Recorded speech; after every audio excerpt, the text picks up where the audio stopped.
சேனலில் based on series geometric progression வச்சு ஒரு ஆப்டிடியூட் கொஸ்டின் வந்து கொடுத்துருக்காங்க. இதை எப்படி சால்வ் பண்ணுறது அப்படின்றத பார்க்கலாமா? ஓகே, இந்த geometric progression series 7, 14, 28 10th term வந்து என்னன்றதை கண்டுபிடிக்க சொல்லியிருக்காங்க.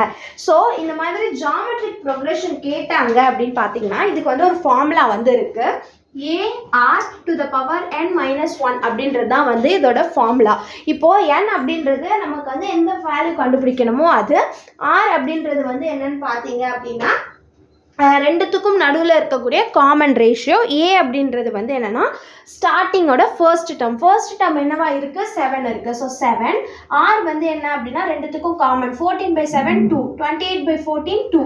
ஸோ 2 பவர் n வந்து 10, 10 minus 1 9. ஸோ 7 into 2 power 9 வந்து நம்ம சால்வ் பண்ணோம் அப்படின்னா 512 வரும். மல்டிபிள் பண்ணோம் அப்படின்னா 3584 is the right answer. Stay tuned. Bye.